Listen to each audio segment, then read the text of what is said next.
Ви благодарам на учеството во утринските стихови.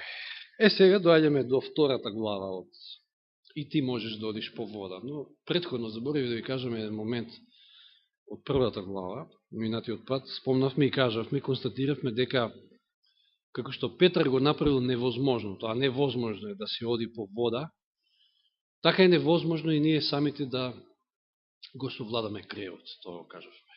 Ниту пак е невозможно да го држиме законот самите, своји собствени сили. Но, она што е невозможно, за нас, како и за Петар или за било кој човек, да чекори по површината на водата, тоа се коси со сите закони, поготово на хидродинамика законот, за Господа се е можно.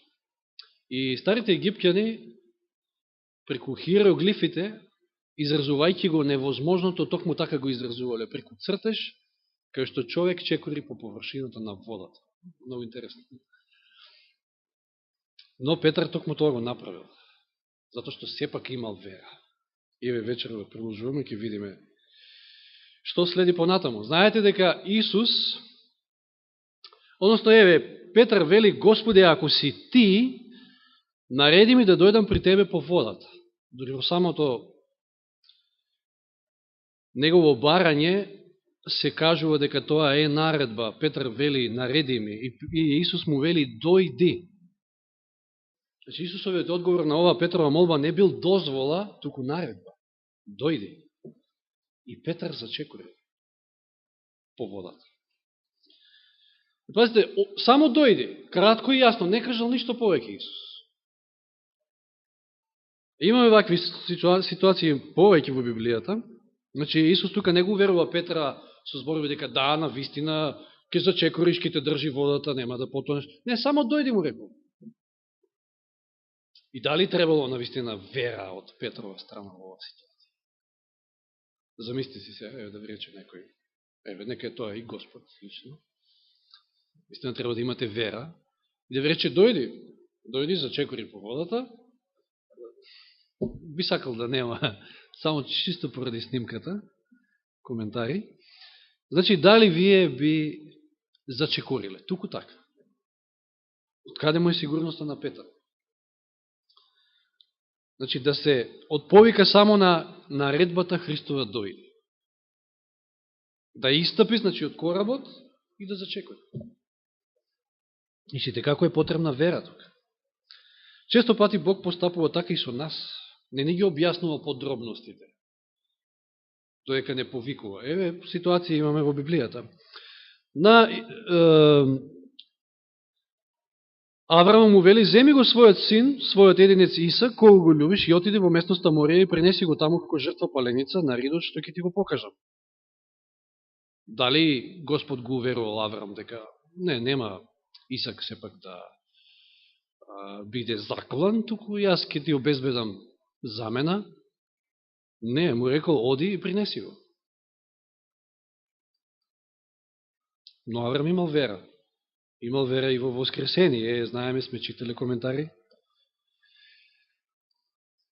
Или случај во Матеј 4 глава. Ако го одеше покрај Галилејското море, ги виде двајцата браќа Симон, наречен Петар, и брата му Андрија, дека фрлаат мрежа во морето, со што беа рибари, па им рече: дојдете по мене и јас ќе ве направам рибари на луѓе. И тоа беше се. Или ситуација во Матеј 9.9. А кога Исус си одеше од таму, виде еден човек по име Матеј, како седи при митницата и му рече: следи ме. Само 2 збора. Или со години фатениот човек секојдневно го донесувале во Витезда и наводно, кога ќе се разбранува водата, ако тогаш има некој кој да го внесе, тогаш ќе проводи. И кога Исус го виде како лежи во Јован 5 глава, и кога узна дека веќе долго боледува, му рече: сакаш ли да оздравиш? Болниот му одговори: Господи, немам човек да ме спушти во бањата, кој ќе се разбранува водата, а додека дојдам јас, друг слегува пред мене. Токму поради хендикепот, не можам да стигнам прв. И Исус му вели: стани, подигни ја својата постела и оди. И толку. Па и ова е невозможно за ваков човек, кој што е фатен толку година. И потоа се чини како Исус да заменило таму, затоа што нели фатениот кога станал, го барал Исуса. Случајот со Савле, односно Павле, кога на својот пат му се приближи на Дамаск, одненадеж го осветли светлина од небото, овој во дела 9 глава, и падна на земјата и чу глас, кој му рече: Савле, Савле, зошто ме гониш? А тој рече: кој си ти, Господине? А тој рече: јас сум Исус кого ти го гониш, тешко е за тебе да се риташ против бодело. Стани и влези во градот и ќе ти се каже што треба да правиш. Потоа немаме баш многу подробности околу сето тоа. Значи, во секој од овие случаи Исус оставил простор на поединецот да соработува, покажувајќи вера. Ајде со мене, следиме мене, остави рибите, остави занајатот твој, следете ме. Им ветил Исус дека ќе имаат плата, дневница, ништо од тоа. Како ќе обстанат? Значи, во случајов на Петар и на Андреја, неговиот брат.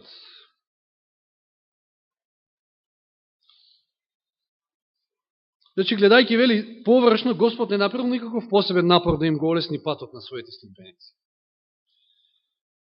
Тој со зборови не му дал на Петар никакво сведоштво дека ќе може да оди по водата. Не му дал на Авраам никаква гаранција дека нема да мора да му го одземе животот на својот син Исак. На Петар, на Андреј, на Матеј, тоа кажавме, не им ветил никакви примања. И, значи, едноставно оставил простор да сите овие покажат вера и да тргнат, да дојдат. Неговата наредба: дојди, следи ме. Таа заповед и денеска и нам ни се, таа наредба денеска и нам ни се упатува. И ја слушаме. Можеме да слушаме преку проповед, преку своje лично проучување на Библијата и така натаму. Како што вели овде писателот, таа одзвонува во нашата внатрешност, делувајќи преку совеста, преку тој силен, но сепак тивот глас. А ние како и Аврам, и Петар, и Андреј, и Матеј, и Фатениот, и Павле, мораме да послушаме, да излеземе од коработ и да зачекориме по површината на водата. Да го направиме невозможно. Ако можел Петар, ја си минатиот пат кажав, ако можел Петар, оној Петар, кој што го знаеме каков бил, тоаш можем и јас, можем и сите ние. Што е Петар нешто повеќе од нас? Значи, Господ бара вера, Господ бара преданост, Господ бара послушност. И дали има разлика во овие три? Вера, преданост, послушност. Ќе видиме дека нема воопшто.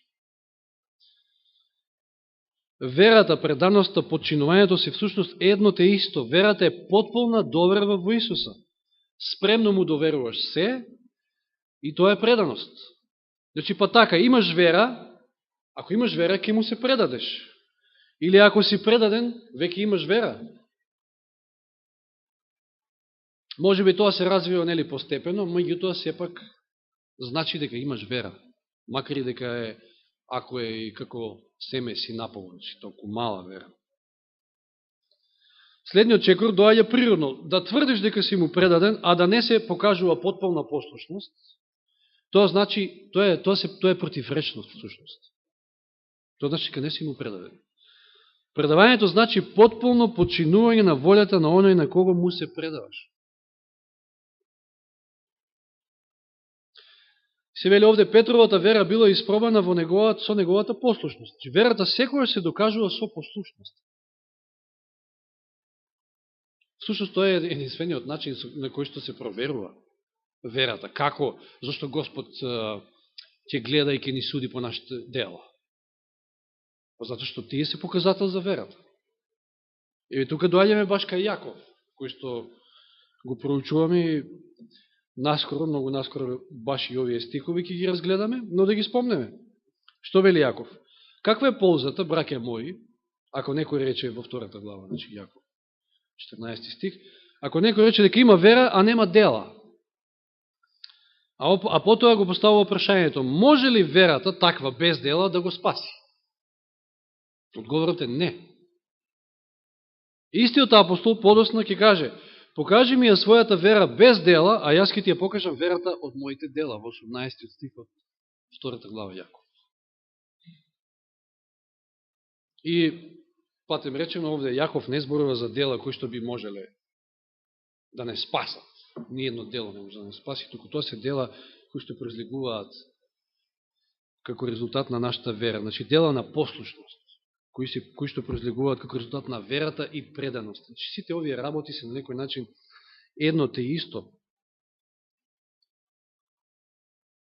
Бог очекува од нас да имаме доволно доверба во Него, да го послушаме без премногу прашање или расправање. А тоа не значи дека Господ не ги ускратува доказите. Не, никако. Туку некогаш, мислам, тој секогаш ги дава во изобилство, но некогаш не баш во онаа област во која што ние очекуваме.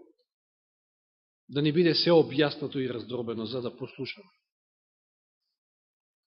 Постојат случаи кога доказите можат да уследат дури откако сме послушани. И за тоа имаме примери. Од каде е уверувањето? Мојсей имал ли уверување дека навистина црвеното море ќе се отвори пред него? Немал. Тоа е исто чудо и тоа е невозможно. Да застанат оние води, вака вертикално, мислам, дури и тлото се исушило, значи било суво, потполно. Морското дно. Но, откако, значи, покажале вера и Мојсей и останатите, откако зачекориле, внимавајте, тоа е многу битен момент. Кога се отворили водите? Кога зачекориле? Откако влегле во вода. И Петар морал да исчекори од коработ и потоа водата го држала. Но морал да исчекори. Па, не можам да не се сетам на Пероза во овој случај. Сега кога рече, па вие тргнете со вера, па и кров ке направите и се. Секавате, не? Да. Амброзиј, црковен отец од 4. век, бил во право кога кажал, што кажам, интересна мисла, на мудрост. Бог не очекува од нас да веруваме во Него без причина, но токму постоењето на причината ја прави верата нужна. Да. Причини има, докази има доволно. Оној кој што сака да ги види и да ги најде, ќе ги најде. Оној кој што сака да најде, да се сомнева, да најде противречности, и тој ќе најде. Господ дал избор. Исус ги повикува луѓето на видливи дела на послушност, а не само на верност во срцето. Која е таа вера, ако не се пренесува во животот, во дела? Постоењето или непостоењето на таквите дела покажуваат колку некоја личност вистински верува во Христа, во неговите зборови. И сега се спомнува примерот со богатиот младич во Библијата, кој што, нели, ќе запрача што треба да направам за да добијам живот вечен. Одговорот би следел да одиш по вода, тоа треба. Но момчето не го разбрало веројатно сето тоа. Како можам да го постигнам тоа? Држи ги заповедите, му вели Исус. Тоа е во Матеј 19 глава. Но јас веќе ги држам. Но дали ги држал? А не било точно. Тој мислил дека ги држал, според она собствено фарисејско разбирање на законот, но се подпирал, значи, на човечки идеи целосно во држањето на закон. Како што вели овде текстот, се ритало против водило момчето. Се трудило да плива наспроти струјата на гревот и човечката природа спрема Бога. Всушност, струјата го носила се подалеку. Не ги држал заповедите. Не можел. Никој не може сам да ги држи заповедите. И најнормално е, дури кога вас ви сведочеле, еве, кога сте имале контакт со некоја побожна личност и еве сега сакат да ве привлечат кон Господ и ви велат дека Божи народ е оној, барем мене така ми настапува, Божи народ е оној кој што ги држи сите заповеди. И сега, како бе тоа? Да ги држи сите, да не лажеш, да не... Па можно ли е тоа? Па природна реакција на секој човек, еве, а да бидеме искрени, ќе кажеме, па не е можно. Кој може да го држи законот? И така е. Тоа е Точен одговор, не е можно за човекот сам да го држи законот. Не. Тоа е невозможното, тоа е одење по вода. А видовме минатиот пат дека верата е одење по вода.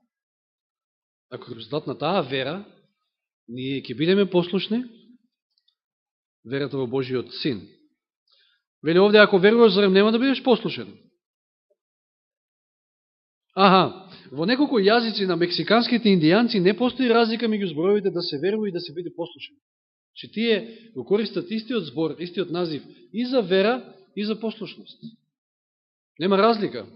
Луѓето кои што зборуваат на тие јазици се чудат на нашето разликување на тие два поима. Не може да разберат едноставно како може сега верата да ја одвоиш воопшто од послушност. Ако веруваш, зарем нема да бидеш и послушен? Се прашуваат со недовер. Дали нивното прашање не чуди? Смееме ли да ги прогласиме за наивни? Сепак таквото сваќање кое што индијанците со одобрување прифаќаат, а нас како да не чуди, точно одговара на библиската представа за верата. Еве еден текст во Дела 5.37. Во Дела 5.37 се спомнува оној водач на побуната Јуда Галилеецот, чието движење пропаднало просто. Тој бил убиен. А стихот вели, а сите кои го слушаа се распрснаа. И сега во некои други преводи, место слушаа, се вели сите кои го следеа, или сите кои што му веруваа. А следеа ги опфаќа и двете. И го слушаа, и му веруваа, го следеа. Тоа е тоа. И кога велиме следбеници Христови, тоа значи мора да му веруваме и да му бидеме послушни. Тој е следбеник Христов. Или еве еден друг текст е спомнат овде во Евреите 13.17. Апостолот ги советува христијаните. Бидете им послушни на вашите водачи и покорувајте им се. И зборот послушни и покорувајте им се, всушност истиот израз. Истиот збор, што исто така ја покажува таа тесна поврзаност меѓу покорноста, меѓу послушноста и верата. Тоа е едно те исто. Значи, може да заклучиме дека ако ние не сме послушни на Бога, тоа значи дека не веруваме. Сите можеме да исповедаме вера. И исповедаме. Но Бог вели вака, и јас правам поинаку. Тоа што таа вера паѓа во вода. Или таа е мртва вера, што вели Јаков. Понекогаш среќаваме христијани кои што постојано зборуваат дека сакаат победа над своите греови, дека сакаат мир, вера и други слични потреби во својот живот, но како тоа никогаш да не успеваат да го направат. И сега коментарот на Томас Дејвис овде е. Проблемот е можеби во тоа што тие бараат Господе нареди ми да дојдам по водата, а не одговараат на наредбата дојди. Точно е тоа. Сите лично можеме да сме го искусили и можеме да кажем. Господе, дај ми победа над гревот. И тој ти вели, да, можеш да победиш. Еве, Исус, читавме стих, 4.15 евреите. Во себе ше кушан. Може да не разбере комплетно во било која ситуација животна, но не падна во грев. Можеш и ти. И ние, недостасува вера, што друго. Тие, вели, го слушаат, но и понатаму остануваат во коработ, преполни со несигурност, уплашени или полни со сомнеш. Што ви вели, дојди, а ти остануваш во коработ. Во овој случај Петар бил позитивен, направил нешто позитивно, одговорил на тоа, без размислување, тргнал и одел. Ке видиме до кога одел, тоа е понатаму, и зошто почнал да пропаѓа. Повторно е, сомнежот, неверието. Значи, со верата е одење по вода, а другото е, што? Гнурење, паѓање под вода, како да го наречем. Гледаат во себе, барајќи сила за послушност. Кој знае колку пати тоа не се случило во нашиот личен живот. Господе, слаб сум тука, И сега, ајде, стегај заби, стегај песници, шо сакаш прави? Еве, жените ми се проблем. Ке мижам, нема да гледам. Ама шо сакаш прави? Во своја сила? Не. Има шанси. Вели, гледаат во себе, барајќи сила за послушност, сваќајќи дека тука ја нема. И ја нема. Па, зар не сме го сватиле ние тоа? Не еден пат, стотици пат. Всушност, воопшто и не може да ја има во нас силата за послушност.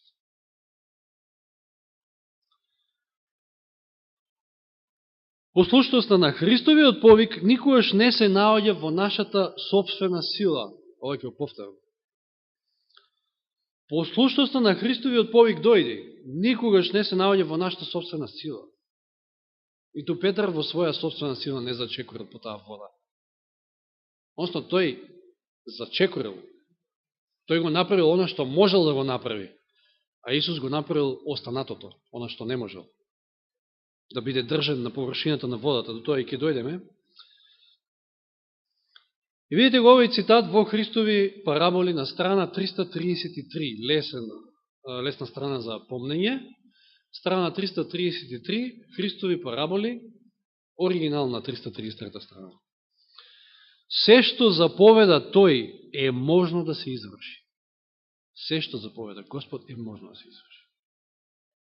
Ама, може да кажем и вака, и се што заповеда Господ не е можно да се изврши, зависи како гледаме. Не е можно во наша сила, а за Бога се е можно.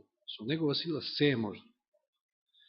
Нашата вера, дури има еден друг цитат кој што вели Елен Вајд дека во самата заповед се наоѓа сила за да ја послушаме заповед. Еве како во овој случај.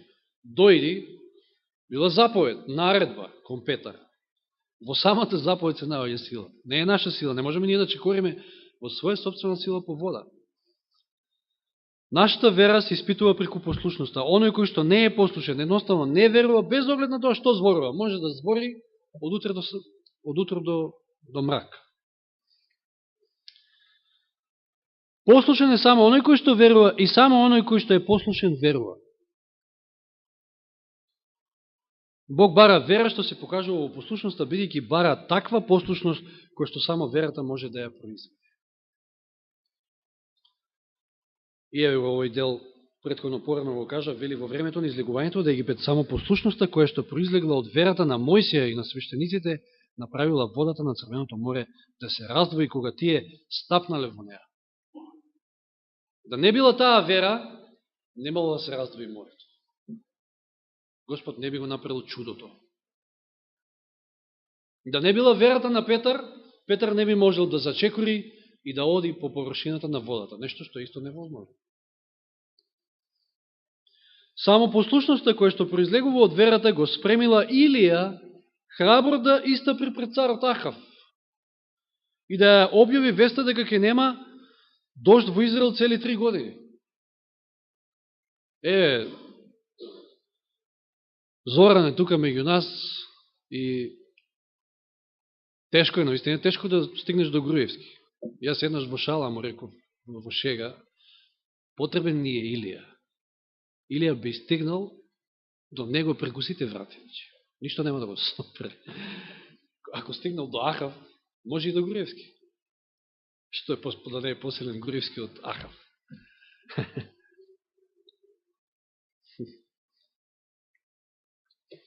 Значи, послушноста, само послушноста која што произлега од верата го спремила Илија храбро да истапри пред Ахав и да му каже нема да врне 3,5 години.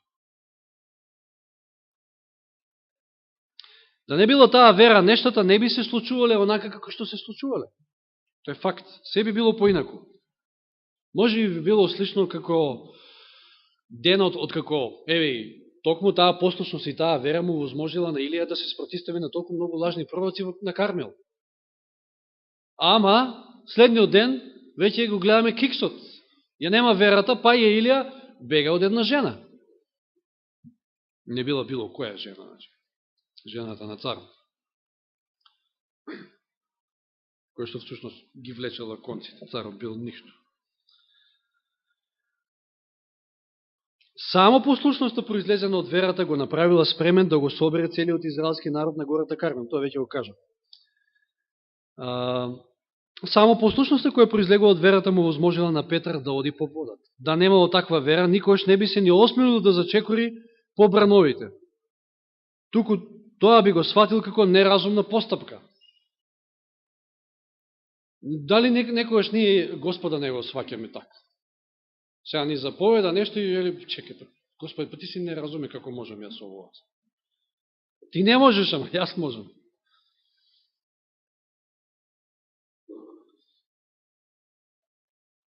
Да не послушал Петар, всушност би покажал и дека не верувал во Исус. Спрема тоа, само послушноста со вера може да ни овозможи победа. Послушноста со вера. Потполна победа над собствените гревови. И видите, една парафраза имаме овде во контекстот на ова што го зборуваме со одењето по вода на Римјаните 8 глава од 2 до 4. Знаеме тие стихови, но ова е парафраза и гласи вака. Затоа што законот на вишата духовна динамика во Христа Исуса ме ослободи од нижиот закон на хидродинамика, кој што ме оневозможуваше да одам по вода. Бог го направи она што законот, ослабен од телото, не можеше да го направи. Неговиот син одеше по вода во човечко тело, че Исус одеше по вода во човечко тело, за да можеме и ние да го исполниме законот, кој од нас бара да одиме по вода. Тоа ќе го оствариме не по законот на физичката хидродинамика, туку по вишиот закон на верата, која ни возможува да го правиме и невозможното. Ова се силни зборови. По вишиот закон на верата, која ни возможува да го правиме и невозможното, во случајот да одиме по вода, или да се исправиме пред Ахав, или било што друго. Ние сме спремни Божите заповеди да ги земаме прилично лесно. На тој начин го ограничуваме светецот Израелев и свесно или не на својот личен начин ги толкуваме неговите барења. Така кога вели тој оди и веќе не греши, ние сметаме дека тој вели оди и греши што е можно помалку. Не, тој вели оди и не греши повеќе. И викаме, па тоа е невозможно. Е или не е? За човека е. За Бога не е. Но прашањето дали имаме вера, дали сме му предадени, дали сме му послушни, а тоа е едно те исто. Бидејќи завземаме таков став, нашата вера е преслаба за да ни овозможи да излеземе од коработ и да зачекориме по водата. Или пак го напуштаме коработ со уверување дека треба да го сториме тоа, но истиот час се бориме во водата на својот грев. Зошто верата не ни е доволно јака за да можеме да го надвладееме гревот. И кога сето ова ќе се случи, си мислиме, тоа само покажува дека не е можно да се оди по вода. Така се размислуваме. Односно, тогаш доаѓаме до констатација, не можеме да го победиме гревот, ние ќе си грешиме се до крајот. Она погумна наука. Излегов и зачекорив, но потполно сам. Епа, Господ на тоа ќе каже, па нека ти биде според верата. Кој ти вели, кој ти кажува дека можеш сам, без мене? Не е можно.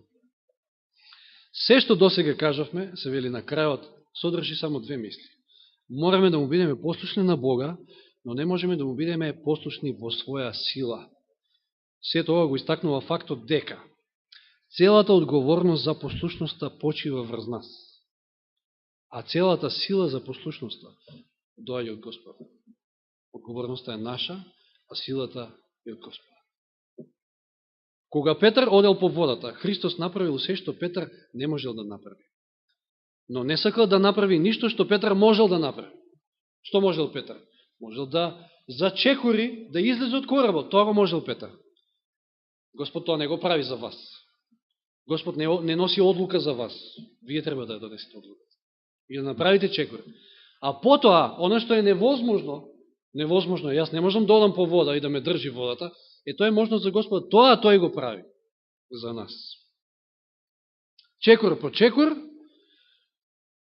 тргнал по водата. Бидејќи имал вера, Исус се погрижил за останатото. Ако имаме вера, ако се фатиме за Божјето ветување, дека можеш било која мана да искорениш, можеш било кој грев да го победиш, да се фатиме за неговото ветување, да му се покориме целосно, да му се предадеме целосно, тогаш ќе биде соблазнен гревот, ќе можеме да одиме со таа вера по површината на водата, затоа што верата е одење по вода. И на крајот е спомнат Псалм 37:5. Предај му ги на Господа сите своји патишта. Надевај се на Него и Тој ќе води се. Нека му е слава на Господа. Амин.